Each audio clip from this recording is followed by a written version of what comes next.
On Twitter at BSO. Believe me, it is worth your follow. And he joins me now. Robert, how are you, sir? I am doing well. You got me up early. I got a coffee, but I'm feeling good. Yeah, I'm on like my 17th cup. Try waking up at 4 a.m., Robert. That's what happened to me this morning.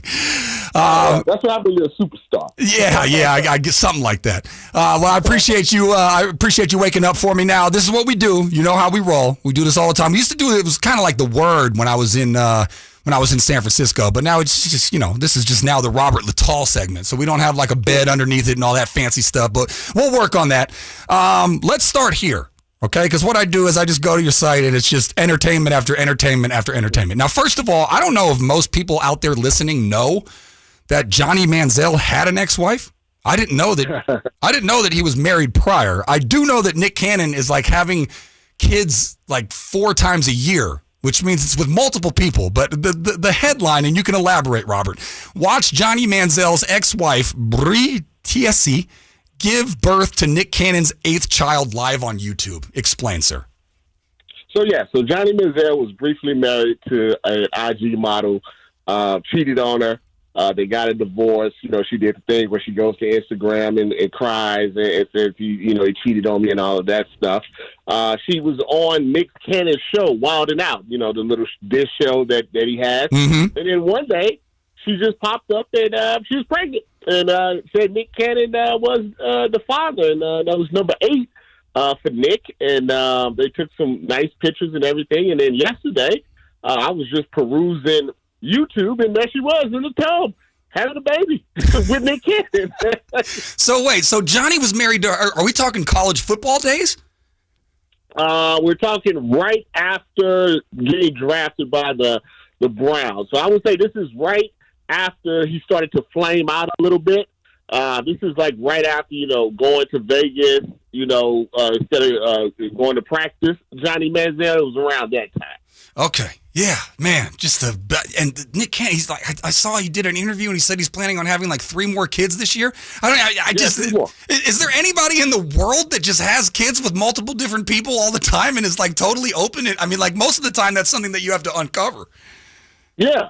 That's the strange part about it. It's like, it's not like, normally when that happens, it's like, Sean Kemp or Future. Exactly. Yeah, you find out. Yeah. Travis Henry. Yeah.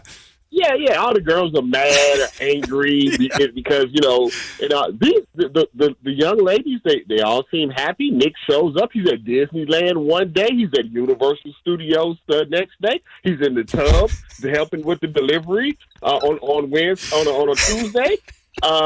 Taping Wildin' Out on Thursday. He's Wildin' Out on Thursday. The talk show on Friday, and I don't know if he rests on Sunday. Well, even God rested on Sunday, so hopefully he's resting on. I couldn't pull it off, but you know what? More power to him. God bless. I want to get into this. Is going to be more of a sportsy story, but it is somewhat off the field. This Kyler Murray contract clause that he has to do 4 hours of independent film study. Yeah. I saw that you have different, because we talked about this earlier in the show, and my initial thought was that that's in everybody's contract and it's kind of getting overblown. And then my producer read to me that people that Yahoo Sports had contacted and said that they had never seen anything like that. I just assumed that was in everybody's contract because you can pretty much monitor what everybody's doing. But then you put out different theories on who leaked it and who said it. So elaborate a little bit more on that for me. Yeah, so I found out as well. Normally those type of things in the contract is like, don't play basketball, don't skydive. If there's been some, like drug use or things like that, there's never been anything where say, hey, you got to go to, you got to study. You got to do your homework, while you're at home. You got to stay off, the Madden. You got to stay off the video games. There's been some reports, that, and it's always anonymous, that Kyler, doesn't really believe in the film study. Kyler said he's like Floyd Mayweather. He doesn't, he don't need to watch film. He gets in the game and figures it out as he goes along. Like Floyd says, he gets in the ring and he figures it out after 2 rounds. Mm-hmm. That's how Kyler is. He says, I figured it out after, by halftime. And I guess the Cardinals didn't like that. It seems to me that it would have had to been leaked by someone maybe in an organization that didn't agree with the contract or someone that, has beef with Kyler Murray because normally with contracts you see numbers. You know, what's the guarantees, what's the real guarantees. You don't really see all of that nitty gritty stuff come out in the public unless it's coming out for a reason. And obviously it came out to embarrass him. And yeah, I don't think that's a good way to start your new deal with your team.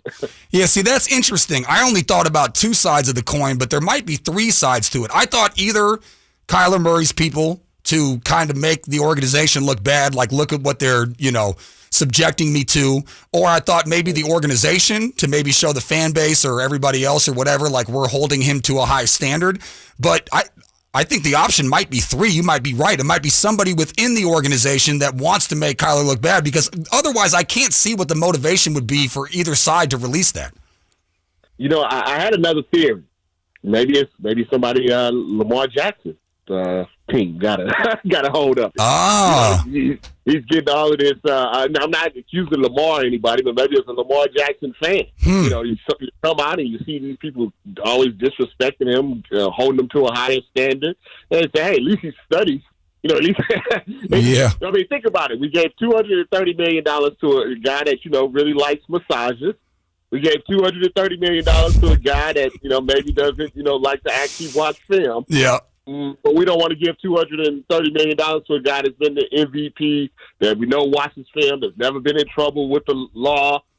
I don't know. Maybe that's just something I threw out there. I just thought of it right now. Very interesting. Zachariah here, Sactown Sports 1140, the Carmichael Dave Show with Jason Ross, joined here by Robert Littal. Follow him on Twitter at BSO. Check out the website, blacksportsonline.com. And also, what's this Keep That Same Energy you got going on? Is this a podcast or something? Everybody's got one of those.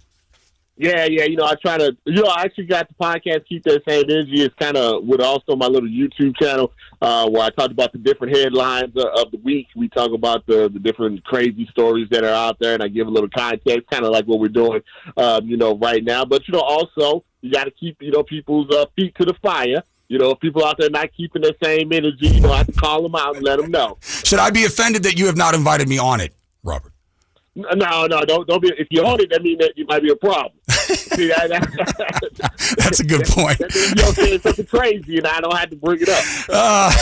All right, let's get on to this next story right here. This LeBron James IG model Hazel gets cooked for clout chasing after telling everyone LeBron viewed her IG story. She does look very much like Kim Kardashian, but care to expand on that, Rob? Yeah, she's a Kim Kardashian variant. That's what we're calling her. You're out here in California. You go to the plastic surgeon office, and they got pictures of Kim and Khloe and Kylie up on the. Give me the number 1, 2, or 3 package, the Kardashian package. Yep. But yeah, I mean, it's these young ladies. They do anything for clout. They do anything for likes. LeBron was like everybody else. You know how it is. We look at your IG stories, you're just kind of scrolling through. You really have paying attention.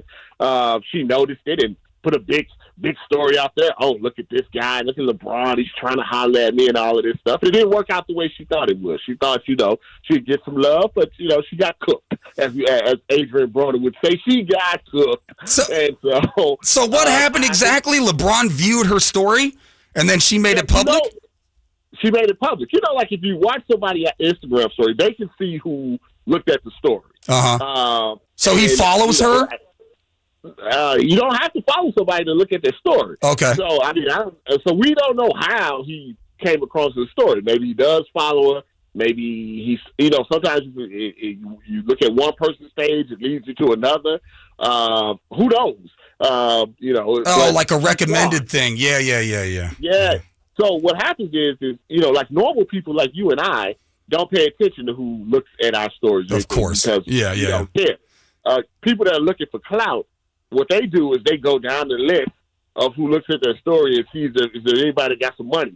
And then what? And then like screenshot it or something? They screenshot it and tell the world, oh, look who's checked me out. Look who is following me, and try to make it seem more than what it really is. Or if they're smart, they don't do that. They go in those DMs and be like, "Hey, trying to get a trip out to Cabo real quick." I long for simpler times, Robert. I was born in the wrong decade.